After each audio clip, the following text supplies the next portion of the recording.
Assalamualaikum warahmatullahi wabarakatuh. Saya Nur Aina binti Saidil memegang nombor matrik BA 20110686 akan menjawab beberapa soalan yang telah diberikan oleh Dr. Tarmizi berkaitan dengan subjek statistik dalam Islam.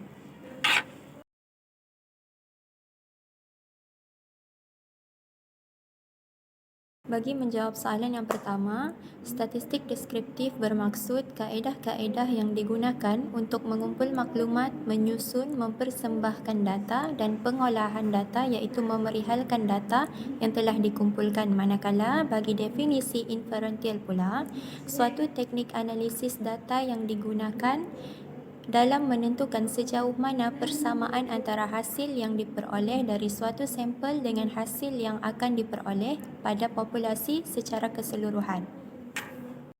Seterusnya adalah hubung kait antara statistik deskriptif dengan inferential dalam ajaran Islam beserta contoh. Seperti yang kita ketahui, kedua-dua statistik ini mempunyai kaitan dengan ajaran Islam. Terutama yang kita ketahui, statistik ini di dalamnya mempunyai ilmu matematik, yang mana ilmu matematik ini terdapat pengumpulan data, analisis data.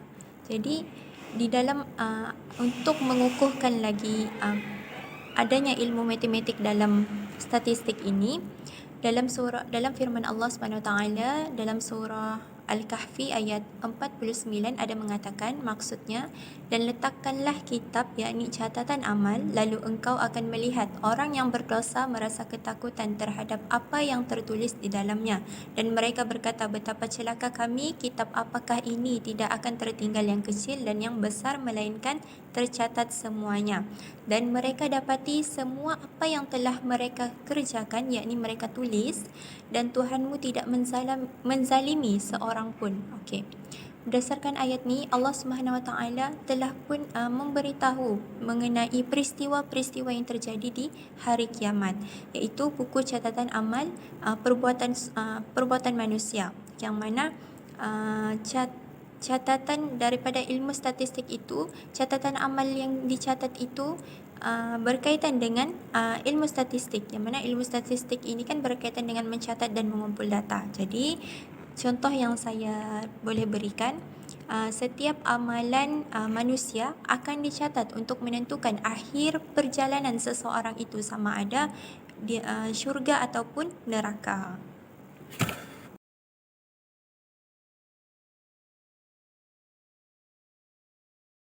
Bagi soalan yang kedua, dalam Al-Quran dan As-Sunnah terdapat perkataan falsafah yang dikenali sebagai Al-Hikmah. Falsafah dapat didefinisikan sebagai disiplin ilmu dalam mengkaji kewujudan Tuhan, manusia dan alam. Ilmu falsafah ni kita perlu titik beratkan dalam usaha penyebaran agama Islam, seperti dalam surah An-Nahlu ayat 125, maksudnya, suruhlah manusia kepada jalan Tuhanmu dengan hikmah dan pelajaran yang baik, dan bantahlah mereka dengan cara yang baik, sesungguhnya Tuhanmu dialah yang lebih mengetahui tentang siapa yang tersesat dari jalannya, dan dialah yang lebih mengetahui orang yang mendapat petunjuk. Dalam surah ni menjelaskan bahawa kita sebagai umat Islam ni, kita perlu sampaikan dan ajarkan Islam tu dengan ilmu pengetahuan dalam berhujah dan menunjukkan sikap yang baik, supaya ilmu yang kita sampaikan tu orang dapat faham. Dan perkara ni jelas menyatakan bahawa ilmu falsafah Islam ni telah diterima dan diamalkan dalam kehidupan Islam, dan antara ilmu yang tergolong dalam falsafah ni adalah ilmu metafizik, politik, perubatan, ekonomi dan banyak lagi. Apa kaitan ilmu falsafah dengan ilmu penomboran ni? Dalam ilmu penomboran ni memberi banyak manfaat kepada kita semua. Sampailah sekarang digunakan ilmu penomboran ni, sampai sekarang kita guna. Dan antara tokohnya adalah Al-Biruni, Al-Khawarizmi dan Ali bin Abi Talib. Dan antara sumbangan yang mereka berikan kepada kita adalah kita dapat menentukan di mana arah kiblat. Jadi secara kesimpulannya, jelaslah bahawa falsafah Islam dan juga nombor ni adalah saling berkait dalam perkembangan Islam.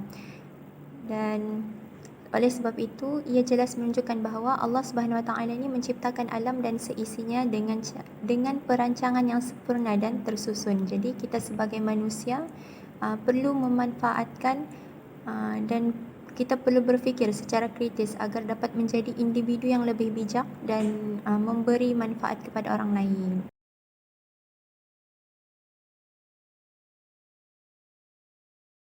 Bagi soalan yang terakhir, dapat kita lihat bahawa ilmu statistik mendapat tempat dan menjadi keutamaan dalam agama Islam. Hal ini kerana ia bersesuaian dengan karakter pemikiran seorang Muslim itu sendiri berkenaan dengan keesaan dan abstraktasi. Islam berpendapat bahawa statistik bukanlah sekular, bahkan ia adalah alat untuk mencapai dan menguasai dunia pengetahuan berdasarkan hal-hal yang dirasakan penting dalam kehidupan Islam itu sendiri. Seperti yang kita ketahui, ilmu statistik ini adalah suatu pengumpulan data, analisis data, pengolahan data. Jadi, sumber utama dalam pengumpulan data statistik dalam Islam ini adalah Al-Quran, kerana kitab suci umat Islam ini mempunyai segala rekod dan perkara yang berada di langit dan di bumi, termasuklah ilmu statistik. Perkara ini dapat dibuktikan dalam firman Allah dalam surah Al-Imran ayat ke-5. Bismillahirrahmanirrahim. Innallaha la yakhfa alaihi syai'un fil ardi wala fis samai.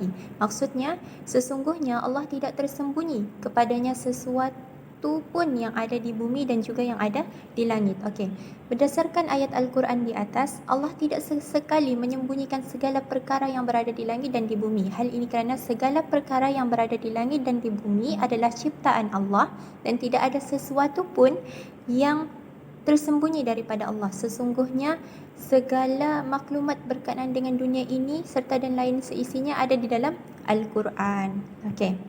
Jadi jelaslah di sini Islam sangat menyokong penggunaan ilmu statistik dalam Islam bagi melakukan pengumpulan, pengolahan, penyajian dan analisis dalam Islam itu sendiri, sekaligus dapat menaikkan martabat serta membawa kemajuan kepada umat Islam.